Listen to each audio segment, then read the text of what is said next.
Cady Briggs, Marketing Executive here at Integra Financial, and today I'm going to be interviewing one of my colleagues on rent-a-room schemes. If you have any comments, then please feel free to leave them, and don't forget to subscribe to us for all of our latest content. What are these schemes? Okay, so rent-a-room schemes, once again, like the buy for uni schemes that we've talked about in previous videos, are very, very rare. Not all lenders offer them. Off the top of my head, I don't think there's any more than 5 currently in 2021. So the rent-a-room scheme is really unique. It allows clients to purchase a property whilst using the potential rental income from a room within the property to bolster how much they can borrow.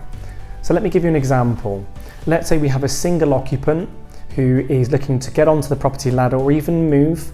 They may be first-time buyers or be moving because a relationship broke down and they need to move property, sell the marital home or whatever are typical examples where we see this. So what would happen is, property is a 2-bed property. Client is sole applicant with no dependent, so they occupy 1 living quarter, i.e. 1 bedroom. The other room then becomes a lettable room, a habitable room in which they can generate an income from. Now, lenders will look at the client's own earnings as well as what the net rental income would be on that room as well. So they need to factor in taxation to look at what the client would physically take. So whereas with normal lending, we generally see lenders lend anything between, say, 3.5 and 4.5 times income. With rent-a-room schemes, you can see the income multiple rise even higher than that as a result of the income from the rent, the net income from renting that room. Is there a higher deposit expectation from the lenders? So deposit demands for rent-a-room schemes are generally higher. Typically we see a deposit demand of at least 20% of the purchase price.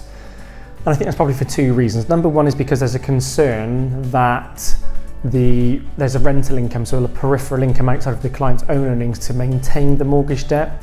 So if there were anything such as rental voids, the lender needs to know they've got enough security within the property so that if they were to be repossessed, the property prices diminish so much because it's a higher risk. So just to recap on that again, they probably want more deposit to mitigate risk of the client not having that peripheral income to maintain the mortgage debt.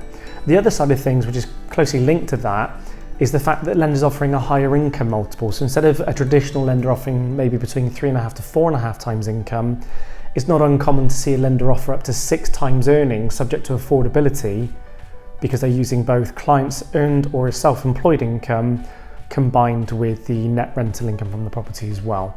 So 20% is a typical requirement for most rent-a-room schemes. How does the scheme work from a lending point of view? So the scheme from a lending point of view is they're looking at risk. So I've referred to already on one of the previous questions the net rent. So the rent-a-room scheme, from a lender's perspective, they need to mitigate as much risk as they can. So number one is by way of the deposit. Number two is by using the net figure, because that income into the household becomes a taxable income from a client point of view. And that tax position depends on that client's personal earnings ability. So that's the way the lender look at it.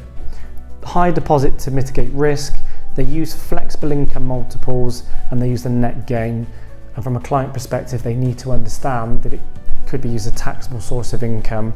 We would always recommend clients look at the government guidelines in terms of current taxation positions, maybe speak to a financial advisor or a tax advisor to see whether or not that income could affect their taxation position as well.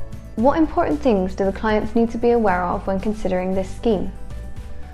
Okay, so there needs to be kind of an emotional aspect of it, in that the clients need to be aware that they would be almost obligated, or they'd be obligated to rent a room, and is whether or not that fits within their lifestyle and what they need, because not everyone wants to buy a property to have a stranger live in their home.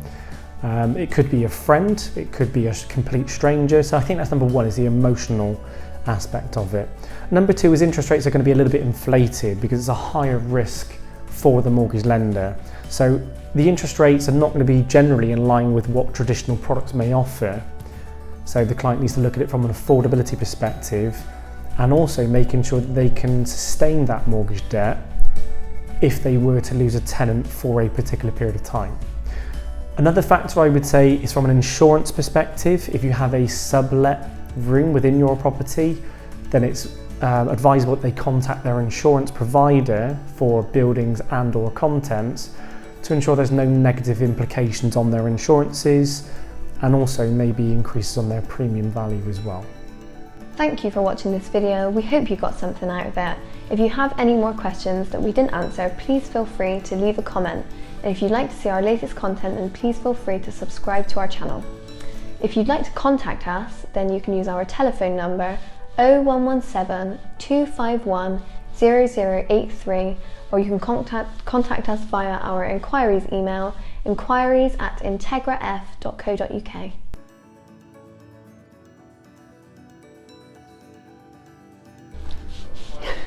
There you go. Da!